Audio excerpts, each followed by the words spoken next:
सभी पत्रकार बंधुओं को नमस्कार। अभी प्रधानमंत्री जी जब सदन में बोल रहे थे तो भ्रष्टाचार के सफाए का दावा कर रहे थे। और प्रधानमंत्री जी कहीं भी भाषण देते हैं, सबसे बड़ा दावा उनका रहता है कि देखिए हमने भ्रष्टाचार को खत्म कर दिया। अब वो एक अलग बात है कि जब से 2014 में मोदी वॉशिंग पाउडर आया तो सारे भ्रष्टाचारियों को धुल धुल कर राजा हरिश्चंद्र बनाकर अपनी पार्टी में उन्होंने शामिल कर लिया। लेकिन एक ऐसा खुलासा अब सीएजी की रिपोर्ट के माध्यम से हुआ है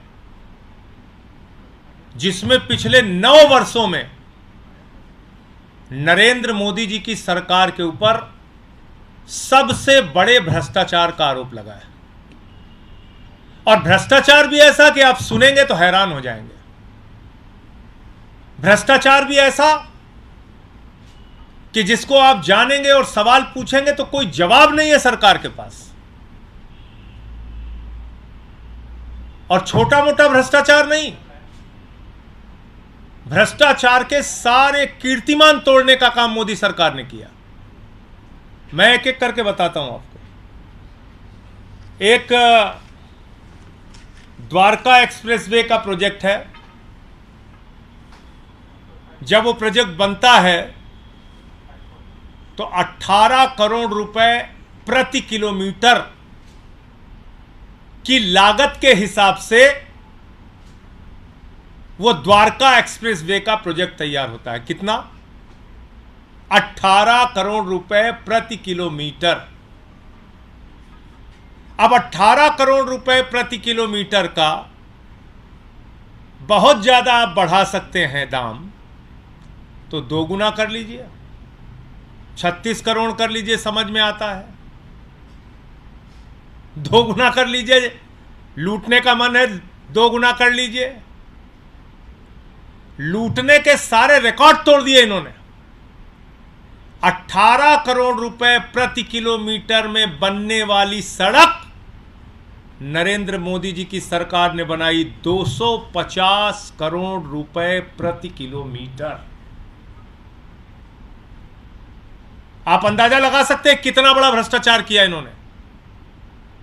18 करोड़ रुपए प्रति किलोमीटर में जो सड़क बननी थी, मोदी जी ने भ्रष्टाचार के सारे कीर्तिमान तोड़ते हुए 250 करोड़ रुपए प्रति किलोमीटर में सड़क बनाई। नंबर 1। दूसरा, सबसे ज्यादा इनका चर्चित भारतमाला प्रोजेक्ट है। और उस भारतमाला प्रोजेक्ट में 75,000 किलोमीटर की सड़क पूरे देश में बननी। 75,000 किलोमीटर। ध्यान से सुनिएगा। और उस 75,000 किलोमीटर की सड़क में 1 किलोमीटर की सड़क बननी थी 15 करोड़ रुपए में। नरेंद्र मोदी जी की सरकार ने उस 1 किलोमीटर सड़क का दाम बढ़ा दिया 25 करोड़ रुपए। 25 करोड़ रुपए, यानी 75,000 किलोमीटर की सड़क में सीधे सीधे 7.5 लाख करोड़ रुपए का घोटाला इस सरकार ने किया है। 75,000 किलोमीटर के भारतमाला प्रोजेक्ट में 7.5 लाख करोड़ रुपए का घोटाला मोदी सरकार ने किया है, क्योंकि हर किलोमीटर पे 10 करोड़ रुपए की लागत बढ़ा दी गई। आप कल्पना कर सकते हैं। 2G का स्कैम आपने सुना होगा, कोयला जी का स्कैम सुना होगा आपने, बड़े बड़े स्कैम आपने सुने होंगे। इन्होंने तो भारतमाला के नाम पे माला माल कर लिया अपने आप को।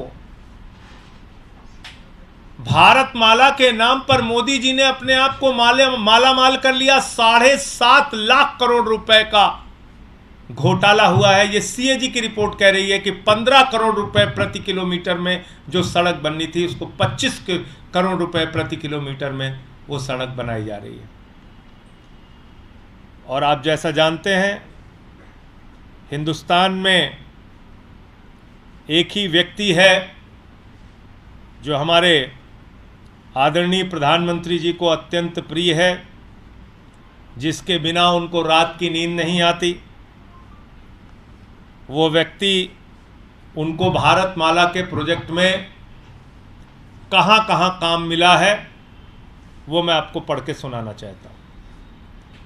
केरला में भारतमाला प्रोजेक्ट अडानी इंटरप्राइजेज, छत्तीसगढ़ में भारतमाला प्रोजेक्ट अडानी ग्रुप, तेलंगाना में Bharatmala project Adani road transport limited, Andhra Pradesh में Bharatmala project Adani enterprises limited, Maharashtra में Bharatmala project Adani enterprises limited, Orissa में Bharatmala project Adani enterprises limited, Madhya Pradesh में Bharatmala project Adani enterprises limited, West Bengal में Bharatmala project Adani road transport limited, Gujarat में, जो हमारे प्रधानमंत्री जी का गृह राज्य है, गुजरात में Bharatmala project Adani road transport limited. पूरे देश में भारतमाला प्रोजेक्ट में सबसे बड़ा लाभ पाने वाला व्यक्ति देश के प्रधानमंत्री आदरणीय नरेंद्र मोदी का सबसे करीबी मित्र अडानी और उसकी कंपनियां हैं। पूरा देश, जब मैं कहता हूं पूरब से लेकर पश्चिम तक, उत्तर से लेकर दक्षिण तक, आकाश में चले जाओ तो जहाज अडानी का, जमीन पे आ जाओ तो एयरपोर्ट अडानी का, पाताल में चले जाओ तो कोयला अडानी का, समुद्र में चले जाओ तो सी पोर्ट अडानी का, सड़क अडानी का, बिजली अडानी की, पानी अडानी का, स्टील अडानी का, सीमेंट अडानी का। जब ये बात मैं कहता हूं तो ये बात पूरे प्रमाण के सामने आपके सामने रख रहा हूं। और हो सकता है ये कहने के बाद 2-4 ईडी सीबीआई के मुकदमे और हो जाए, जो कि इनका काम है। हो सकता है संसद से एक सत्र के लिए निलंबन और बढ़ा है और बढ़ जाए, लेकिन सच तो बोलना पड़ेगा। मोदी जी, भ्रष्टाचार के खिलाफ आप भाषण दोगे पूरे देश में और अपने दोस्त के साथ मिलकर भ्रष्टाचार करोगे, सीएजी की रिपोर्ट में उसके प्रमाण सामने आएंगे, तो हम लोग तो चुप रहने वाले नहीं है। और मैं तो पूरे इंडिया गठबंधन के दलों को कहना चाहता हूं, प्रधानमंत्री नरेंद्र मोदी और उनकी सरकार का चेहरा पूरे देश के सामने उजागर कीजिए। यह कोई छोटा मामला नहीं है, 7.5 लाख करोड़ रुपए के घोटाले का मामला है। 18 करोड़ की सड़क 250 करोड़ रुपए प्रति किलोमीटर बनाने का मामला है। अभी यही नहीं रुकती सीएजी की रिपोर्ट, और आगे आपको बताता हूं। देखो है दीवानों, ऐसा काम ना करो, राम का नाम बदनाम ना करो, एक फिल्म का गाना था। लेकिन भाजपाइयों ने प्रभु श्री राम को भी नहीं छोड़ा, भगवान श्री राम को भी नहीं बख्शा। सीएजी की रिपोर्ट है, मैं नहीं कह रहा हूं। अयोध्या के अंदर अयोध्या डेवलपमेंट अथॉरिटी के द्वारा, यही संस्था है, अयोध्या डेवलपमेंट प्रोजेक्ट में करीब करीब 19 करोड़ 73 लाख रुपए की हेराफेरी इन्होंने की, लगभग 20 करोड़ रुपए की। यह भी सीएजी रिपोर्ट कह रही है। 19 करोड़ 73 लाख, लगभग 20 करोड़ रुपए की राशि का घोटाला, घपलेबाजी प्रभु श्री राम की नगरी अयोध्या के प्रोजेक्ट में की गई है। अब आप लोग सुनते होंगे कि आयुष्मान योजना, इतने लोगों को इलाज करा दिया, उतने लोगों को इलाज करा दिया। बाप रे बाप, पूरे देश को इतना बड़ा स्वास्थ्य का इंतजाम कर दिया मोदी जी ने। जो भाजपाई देखिए गली मोहल्ले चौराहे गांव में कस्बे में आयुष्मान योजना आयुष्मान योजना चिल्लाते नहीं चिल्लाते। वो आयुष्मान योजना क्या है? आयुष्मान योजना जानेंगे तो आप हैरान हो जाएंगे। 3 फोन नंबर पे 2 बार दोहरा रहा हूं आपको, 3 फोन के नंबर पे 10 लाख लोगों की आयुष्मान योजना चल रही है। 3 फोन नंबर पे 10 लाख लोगों की आयुष्मान योजना चल रही है। 10 लाख लोगों की। यह मोदी जी आपकी आयुष्मान योजना। मध्य प्रदेश के अंदर जहां मामा शिवराज हैं, वहां पर 400 लोग दुनिया में नहीं है, उनकी मृत्यु हो गई। 400 लोग दुनिया में ही नहीं है, उनकी मृत्यु हो गई। उनका इलाज चल रहा है आयुष्मान योजना में। मृत लोगों का, मरे हुए लोगों का इलाज आयुष्मान योजना में चल रहा है। मध्य प्रदेश में 8,000 लोग एक ही समय में कई अस्पतालों में इलाज करा रहे हैं। यानी कि एक व्यक्ति मान लीजिए धर्मेंद्र कुमार हैं, तो धर्मेंद्र कुमार का इलाज भोपाल में भी चल रहा है और इंदौर में भी चल रहा है और जबलपुर में भी चल रहा है। 8,000 व्यक्तियों का एक समय में कई अस्पतालों में इलाज चल रहा है। हरियाणा आ जाइए, हरियाणा के अंदर 4,121 लोगों का एक समय में कई अस्पताल में इलाज चल रहा है। और आपको बताऊं सबसे हैरानी वाली बात भी और सबसे मजेदार बात भी, एक महिला को, उसने नवजात शिशु को जन्म दिया, बच्चा हुआ, डिलीवरी हुई, तो मां का इलाज अलग अस्पताल में चल रहा है, बच्चे का इलाज अलग अस्पताल में चल रहा है। एक महिला को डिलीवरी हुई, बच्चे का इलाज अलग अस्पताल में चल रहा है और मां का इलाज अलग अस्पताल में चल रहा है। ऐसे ऐसे घोटाले, ऐसे ऐसे कारनामे, ऐसी ऐसी घपलेबाजियां। मोदी जी, आपने भ्रष्टाचार और घोटाले के सारे कीर्तिमान तोड़ दिए और हिंदुस्तान की आजादी के बाद आपकी सरकार भ्रष्टतम सरकार है। कृपा करके हाथ जोड़ रहा हूं, अब भ्रष्टाचार के खिलाफ आप मत बोला कीजिए। हंसी आती है जब आप भ्रष्टाचार के खिलाफ बोलते हैं। जब आप बोलते हैं 70,000 करोड़ के घोटाले के खिलाफ, अजीत पवार के खिलाफ, तो उसके तुरंत बाद आप उसको ज्वाइन करा लेते हैं, आपके ऊपर लोग हंसते हैं। आप अभी भी दावा कर रहे हैं स्कैम फ्री इंडिया बना दिया। अरे आपने तो स्कैम युक्त इंडिया बना दिया।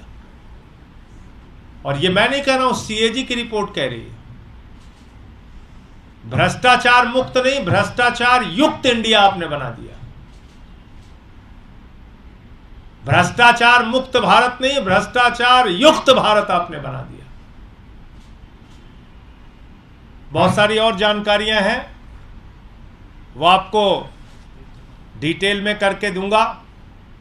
एक पेंशन से संबंधित जानकारी है जिसको रीना जी आपके सामने रखेंगी, फिर प्रियंका जी अपनी कुछ बात रखेंगी, फिर समापन करते हैं। आपके सवाल जो होंगे आप दीजिए।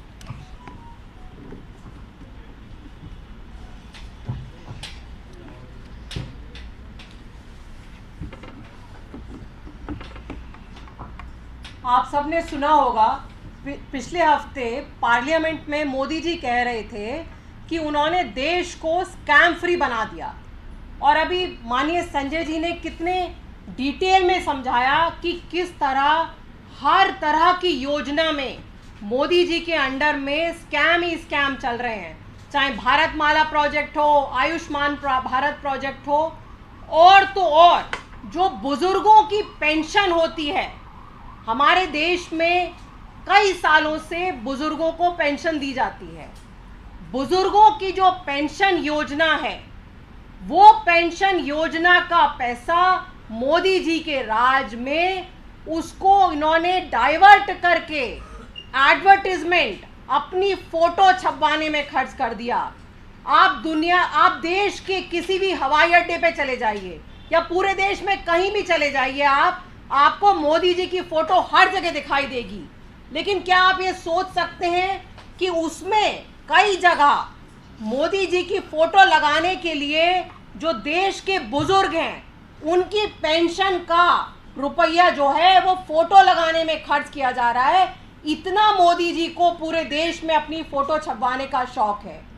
पेंशन योजना जो है उसमें मामूली 200 रुपये केंद्र सरकार देती है।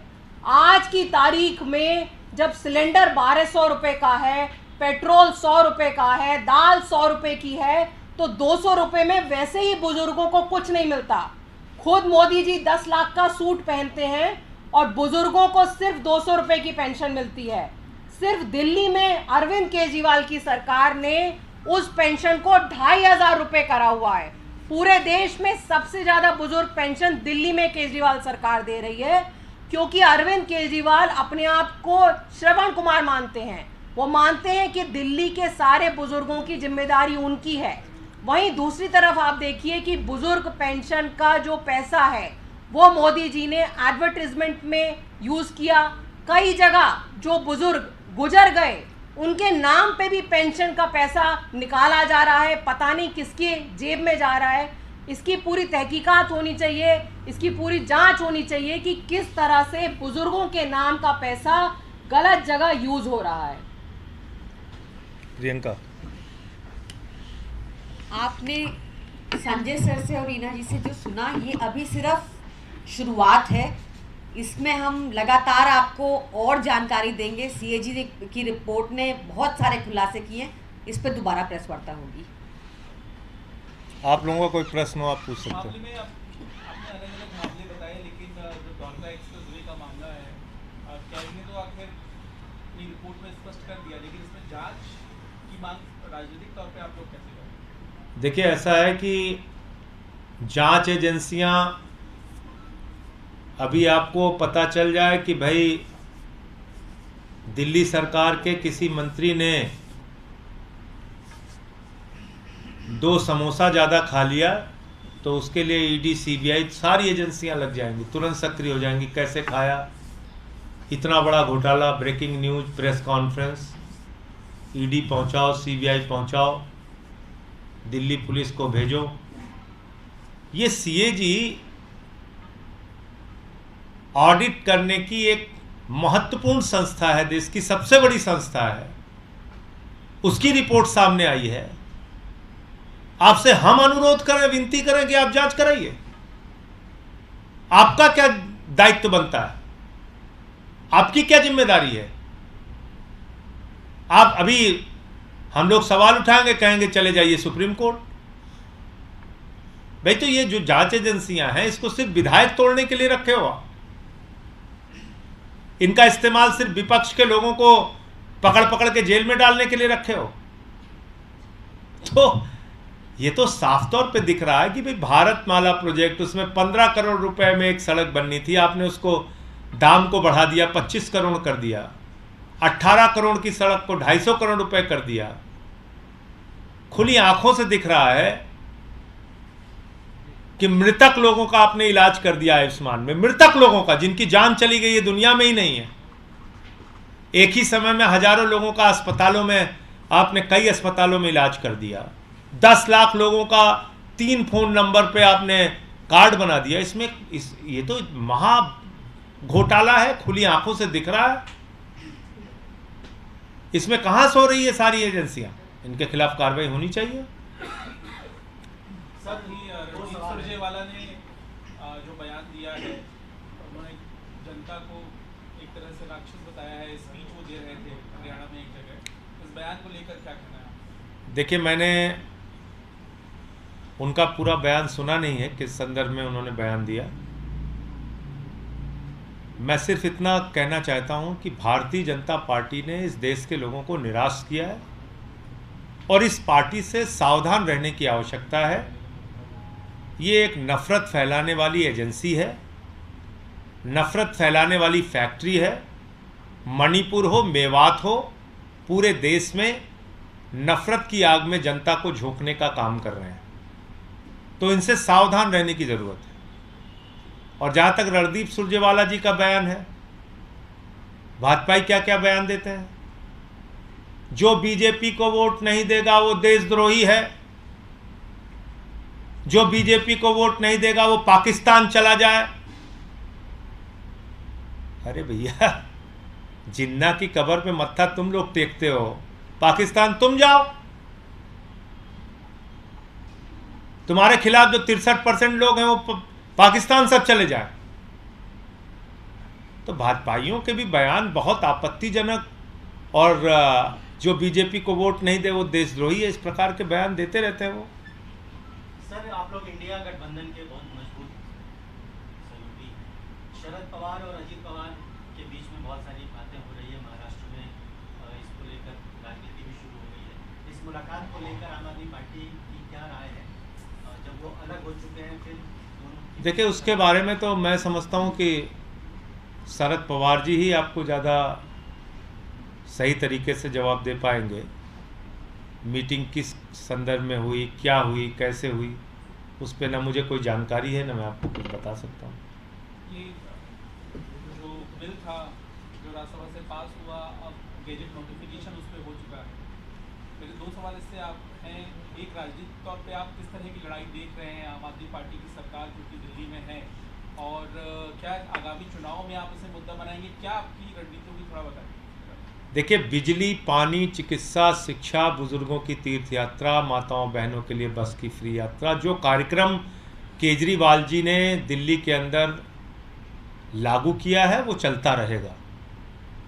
जहाँ तक कोर्ट की लड़ाई है, कोर्ट में हमारी लड़ाई चल रही है कि एक गैर संवैधानिक ऑर्डिनेंस पास किया गया है, बिल पास किया गया है, और उसके ऊपर कोर्ट रोक लगाए। 5 जजों के फैसले को इन्होंने 8 दिन में बदला है, और अभी तो आप देख रहे हैं कि चीफ जस्टिस ऑफ इंडिया को ही हटा रहे हैं। चुनाव आयोग के नियुक्ति में एक नाम चीफ जस्टिस ऑफ इंडिया का भी था, उनको भी हटा रहे हैं। तो मुझे लगता है कि इन सारी बातों का संज्ञान माननीय सुप्रीम कोर्ट लेगा, और खुद सुप्रीम कोर्ट का फैसला है, और उसके खिलाफ इन्होंने गैर संवैधानिक बिल पास किया है। कई ऐसे मौके पहले भी आए हैं जब अगर संसद कोई गैर संवैधानिक बिल पास करती है तो सुप्रीम कोर्ट ने उसको रोका है। मैं उम्मीद करता हूं कि सुप्रीम कोर्ट में बिल रुकेगा। तो जनता के बीच जाएंगे तो ये उठाएंगे मुद्दा? जनता खुद कह रही है कि केजरीवाल सरकार को परेशान करने के लिए ये एक नाजायज गैर संवैधानिक बिल लाया गया है।